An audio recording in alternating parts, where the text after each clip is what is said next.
Dahulu kala, di sebuah negeri bernama Salamanga, hiduplah dua orang raja bersaudara.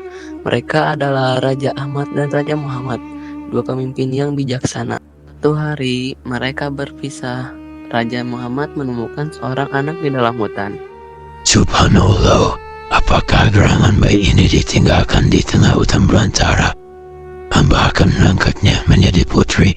Beta akan ayah anda berikan engkau nama Putri Batu.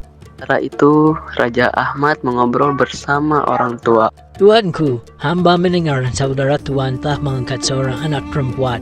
Jika tuanku berkenan, hamba boleh menatangkan seorang anak pula untuk tuan. Jika itu kehendak Allah, hamba menerima, perlihatkanlah anak itu. Terdengar suara gemuruh, seekor gajah besar muncul dari balik pepohonan, membawa seorang bayi laki-laki dan dinamakanlah Merah Gajah. Dewasa, Merah Gajah dan Putri Betung dinikahkan. Dari pernikahan itu lahirlah dua putra, yaitu Merah Selu dan Merah Hasum. Pada suatu malam, Wahai Adinda, apakah gerangan ini sehelai rambut emas tampak ada di antara rambutmu? Bolehkah hamba mencabutnya? Jangan Adinda, jika kamu mencabutnya, akan terjadi perceraian di antara kita. Merah Gajah keras kepala dan tetap mencabut rambut emas istrinya. Dan Putri Betung tewas dengan darah bercucuran. Muhammad yang mengetahui hal tersebut murka dan langsung memanggil Merah Gajah dan membunuhnya. Kau telah membunuh putriku, kini kau harus menanggungnya.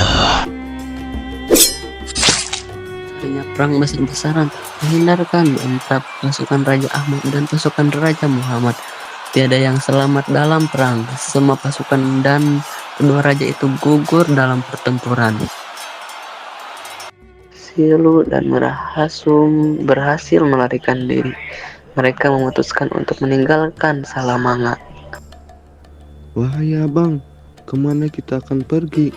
kita akan mencari takdir kita sendiri, wahai adikku. Lama berjalan, Merah Silu menemukan cacing yang jika direbus berubah menjadi koin emas. Dia menggunakan koin itu untuk membayar penjina kerbau. Namun, Merah Hasum tidak menyukai kegiatan yang adiknya lakukan, lalu mengusirnya. Sampailah Merah Silu di sebuah kerajaan yang dipimpin oleh Megat Iskandar. Ia menarik perhatian banyak orang dengan memperkenalkan sabuk ayam. Megat Iskandar sangat menyukainya dan ingin menobatkannya sebagai raja di kerajaan. Raja Iskandar bermusyawarah dengan orang penting di kerajaan. Apakah tuan-tuan setuju jika Merah Gajah menjadi raja baru di kerajaan kita? Setuju tuanku, ia kaya, lagi pula ia disukai oleh rakyat. Lalu pun diangkat menjadi raja dan mendirikan sebuah kerajaan di tanah tinggi bernama Samudra. Wafat Nabi Muhammad sempat bercerita kelak akan ada negeri di atas angin bernama Samudra. Ketika berita kerajaan Samudra telah berdiri sampai ke Mekah, Syekh Mekah memerintahkan Syekh Ismail untuk mengislamkan sang raja Samudra. Setelah berangkat dari Mekah, Syekh Ismail singgah ke India untuk bertemu bekas penguasa yang telah turun tahta dan menjadi ulama. Mereka melanjutkan perjalanan ke Samudra. Setelah kapal Syekh Ismail sampai ke Samudra, Syekh Ismail bertemu Merah Silu mengislamkannya, lalu memberikan gelar Sultan Malik Al-Soleh kepada penguasa kerajaan Samudra itu. Setelah itu, rakyat Samudra berbondong-bondong memeluk agama Islam. Setelah itu, Malik Al-Soleh membangun kota strategis sebagai pelabuhan padang di Selat Malaka bernama Pasai. Diikuti dari nama anjing kesayangannya. Tidak lama setelah itu, Malik Al-Soleh meminang putri Ganggang dari kerajaan Perlak. Dari perkawinan ini lahir seorang putra bernama Malik Al-Zahir. Setelah dewasa, Malik dia menjadi raja di Pasai.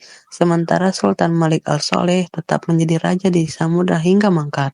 Sultan Malik Al-Zahir dikaruniai dua orang putra, Sultan Malik Al-Mahmud dan Sultan Malik Al-Mansur. Semakin maju hingga berita ini sampai ke Syam. Namun kemakmuran Pasai membuat Raja Syam iri. Ia memutuskan untuk menyerang Pasai dan pasukan lautnya. Pasai akan berdiri kokoh. Tiada seorang pun yang dapat meruntuhkan negeri ini. Pasai pun ada di puncak kemakmurannya. Ini mengajarkan bahwa keserakahan, iri hati, dan nafsu membawa kehancuran. Namun, keimanan dan kebijaksanaan meninggalkan jejak kebaikan yang abadi.